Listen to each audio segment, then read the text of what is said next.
Channel 2. We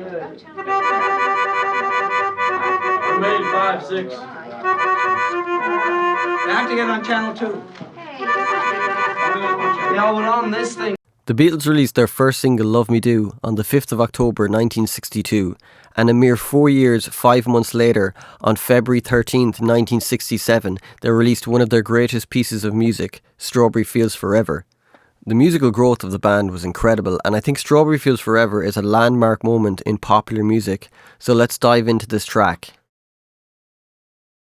In 1966, John Lennon was staying in the Spanish city of Almería while filming the movie How I Won the War, which starred Michael Crawford and was directed by Richard Lester, who had previously directed the Beatles movies A Hard Day's Night and Help. Lennon had rented a villa called Santa Isabel that he and his then-wife Cynthia Lennon shared with both co-stars Michael Crawford and his then-wife Gabrielle Lewis. The villa's wrought iron gates and surrounding lush vegetation bore a resemblance to Strawberry Field, a Salvation garden near Lennon's home in Woolton, Liverpool. Lennon would spend much time on the grounds of Strawberry Field when he was a child.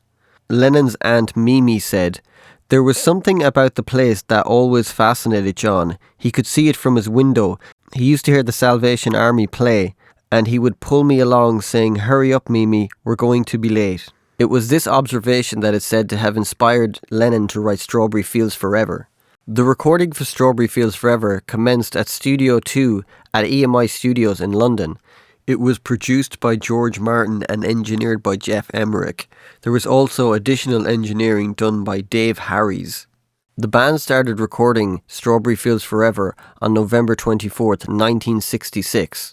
Engineer Geoff Emerick recalls Paul being stunned upon first hearing Lennon play Strawberry Fields Forever on the guitar. He said, "When he finished, there was a moment of stunned silence, broken by Paul, who in a quiet, respectful tone said simply, 'That is absolutely brilliant.'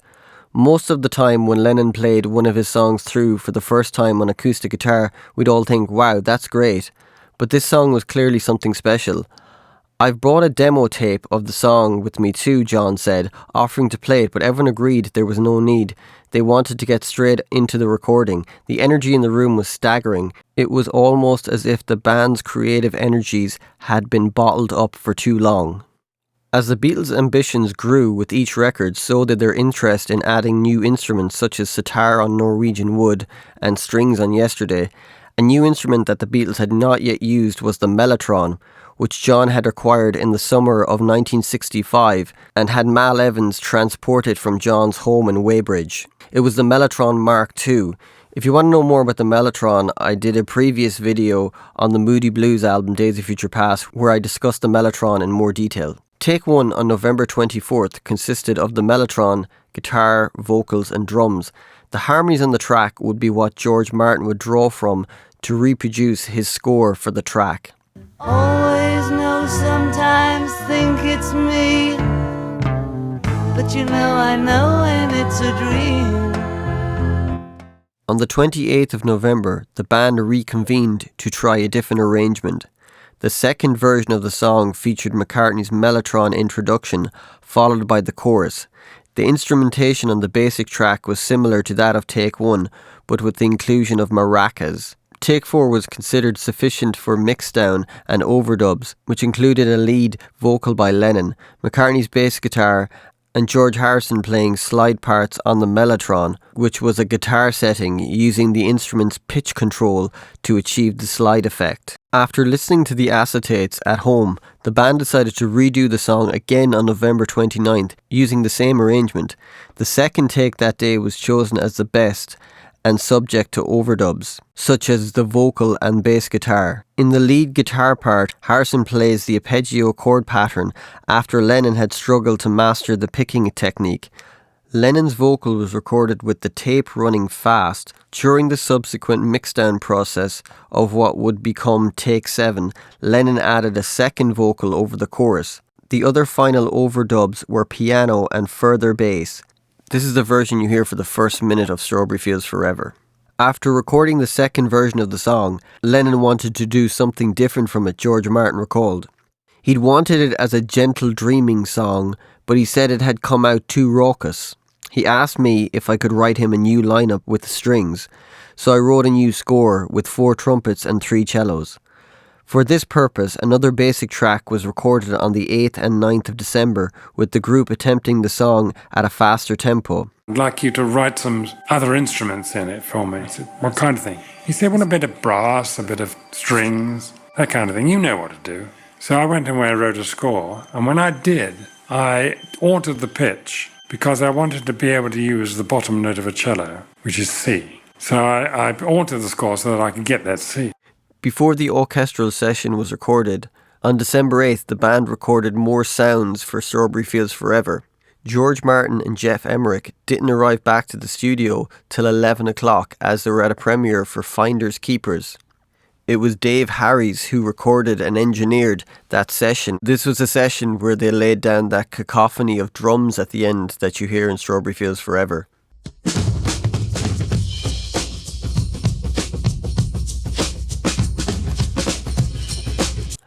So near the end of Strawberry Fields Forever, where there's that big cacophony of drums and sounds and stuff like that, it actually fades in and then obviously fades out at the end. But the reason it fades out is because they went out of time.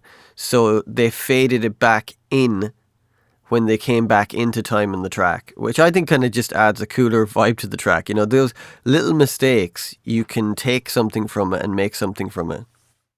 On December 9th, they recorded various bits of percussion and added a new instrument called a swarmandal, which is an Indian instrument, basically like a zither.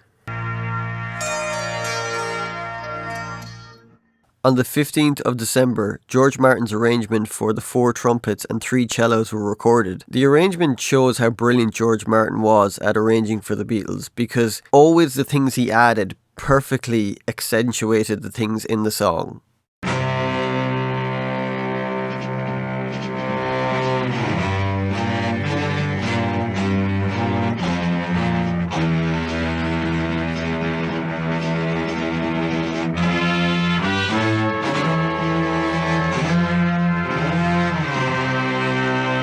Back and said, it's pretty good, but there's still a lot of the old one I like. I said, well, what do you want to do? He said, well, can't you take the beginning of the old one and then the end of the new one? 2 things is wrong with that, John. That is, they're in different keys and they've got different tempos. And he looked at me over his spectacles and he said, I'm sure you can fix it. And I thought, you devil. On December 22nd, the final mono mix for Strawberry Fields Forever was finished. Strawberry Fields Forever is comprised of 2 different takes spliced together. So you have take 7 for the intro, and at the 1 minute mark, take 26 plays for the rest of the song. The 2 takes were in different keys and different tempos, so they used a vari-speed to connect them together via slowing one down and speeding one up. Take 7 was recorded in B flat major, while take 26 was recorded in C major. The final key of the song is in a microtonal key center of A half sharp major.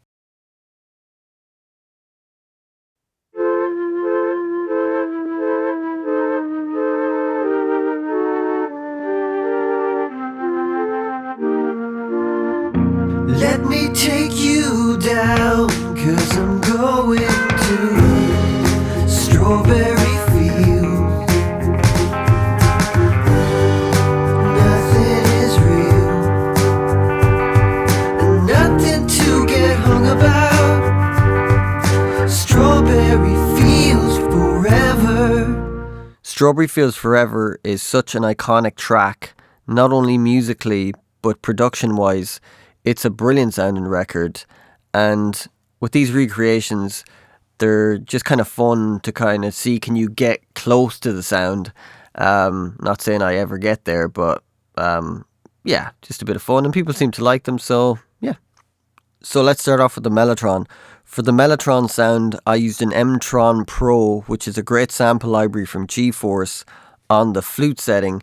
I don't think any of these Mellotron samples from any manufacturer that I've heard and tried, as great and all as they sound, whatever it is, they do not sound exactly like the Beatles' Strawberry Fields Forever, but they're grand. They're cool. On the Mellotron, I didn't really do much. I just had a J37 tape emulation, which is what the Beatles would use. It's not doing much.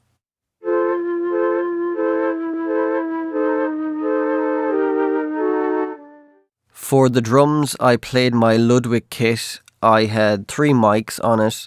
I had one on the kick, which is a U47 clone. I had a dynamic mic on the snare, and I had an AKG 414 as an overhead, just a mono overhead. So that was catching the snare, the tom, and the crash and ride. So it wasn't really too much. And then I put some samples under it to just give it a bit of weight, you know.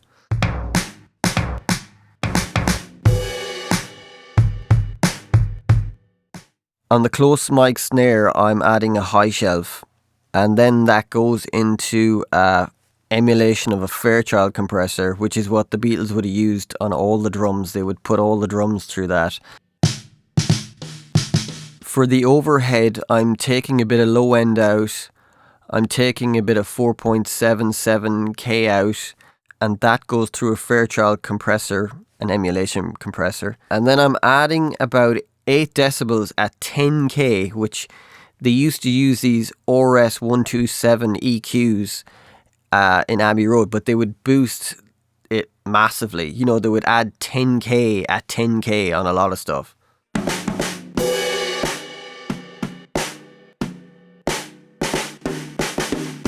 On the guitar, I'm not really doing anything on that EQ wise. I just put it through my amp and I totally forget what settings it was at. So, yeah.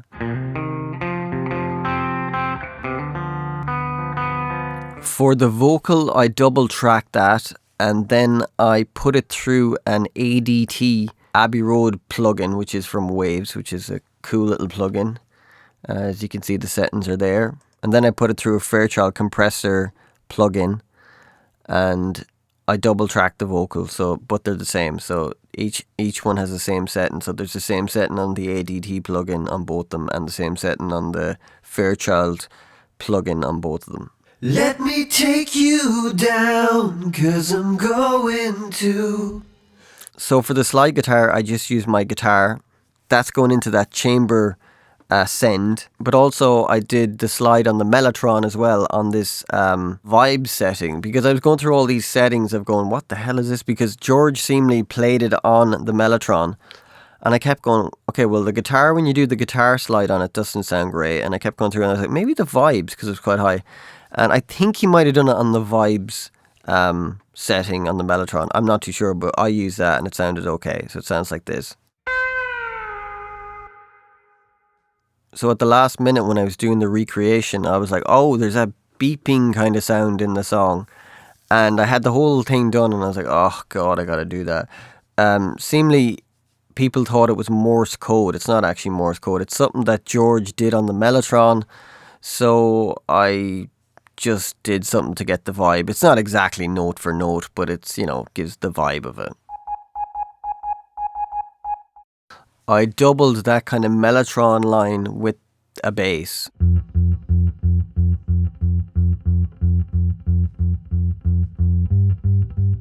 I added a shaker to the track too because I have maracas somewhere and I do not know where they are. I searched high and low and I couldn't find them, so I was like, okay, I'm going to have to use my shaker. So